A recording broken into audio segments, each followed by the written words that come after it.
Space तो बहुत बड़ा है, इसमें स्टार्स, प्लैनेट्स और गैलेक्सीज हैं जो हम देख सकते हैं, लेकिन हम जो देखते हैं वो यूनिवर्स का बस एक छोटा सा हिस्सा है।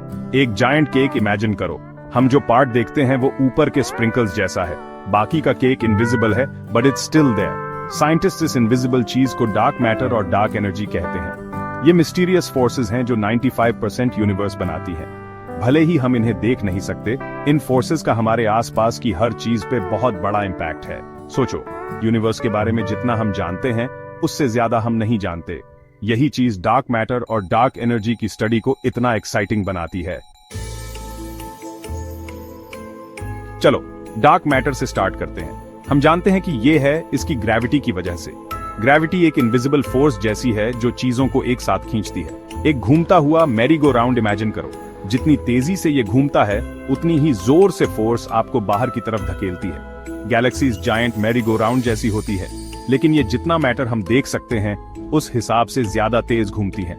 इसका मतलब है कि कुछ इनविजिबल चीज उन्हें साथ पकड़े हुए है, कुछ जिसमें ग्रेविटी है, वो चीज डार्क मैटर है। साइंटिस्ट के पास कुछ आइडियाज हैं कि डार्क मैटर क्या हो सकती है, लेकिन उन्होंने अभी तक पता नहीं लगाया है। ये एक जायंट कॉस्मिक पजल जैसा है।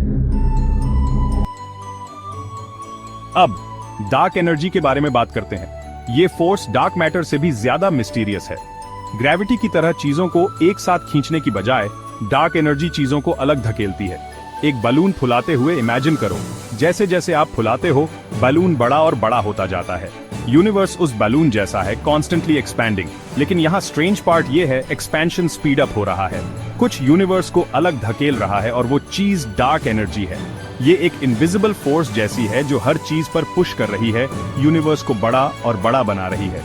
साइंटिस्ट अभी भी समझने की कोशिश कर रहे हैं कि डार्क एनर्जी कैसे काम करती है। सेक्शन 4, ब्रह्मांड को सुलझाना। ब्रह्मांड को सुलझाना। साइंटिस्ट डिटेक्टिव्स जैसे होते हैं, वो क्लूज यूज करके मिस्ट्री सॉल्व करते हैं। डार्क मैटर और डार्क एनर्जी स्टडी करने के लिए वो पावरफुल टेलीस्कोप्स और स्पेशल मशीन्स यूज करते हैं, जिन्हें पार्टिकल कोलाइडर्स कहते हैं। टेलीस्कोप्स हमें दूर की गैलेक्सीज देखने में हेल्प करते हैं। इन गैलेक्सीज कैसे मूव करती हैं स्टडी करके साइंटिस्ट डार्क मैटर और डार्क एनर्जी के इफेक्ट्स के बारे में जान सकते हैं।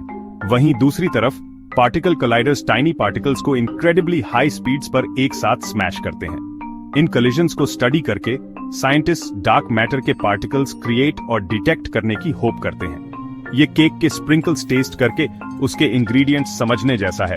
ये एक डिफिकल्ट टास्क है, लेकिन साइंटिस्ट हर दिन प्रोग्रेस कर रहे हैं। सेक्शन 5, हमारी समझ का भविष्य। हमारी समझ का भविष्य। डार्क मैटर और डार्क एनर्जी अभी भी मिस्टरीज हैं, लेकिन साइंटिस्ट उन्हें समझने के करीब पहुंच रहे हैं। हर नई डिस्कवरी हमें उस यूनिवर्स को समझने के करीब लाती है जिसमें हम रहते हैं। एक ऐसी दुनिया इमेजिन करो जहां हम डार्क मैटर और डार्क एनर्जी के सारे सीक्रेट्स जानते हैं। हम न्यू पार्टिकल्स और फोर्सेस डिस्कवर कर सकते हैं। हम इन फोर्सेस को हार्नेस करने के न्यू वेज भी ढूंढ सकते हैं, जैसे स्पेस ट्रैवल के लिए डार्क एनर्जी यूज करना। संभावनाएं अनगिनत हैं। डार्क मैटर और डार्क एनर्जी की स्टडी इंपॉर्टेंट है क्योंकि ये हमें अपने यूनिवर्स के पास्ट, प्रेजेंट और फ्यूचर को समझने में हेल्प करती है। ये डिस्कवरी का एक जर्नी है जो आने वाली जेनरेशंस को इंस्पायर करता रहेगा।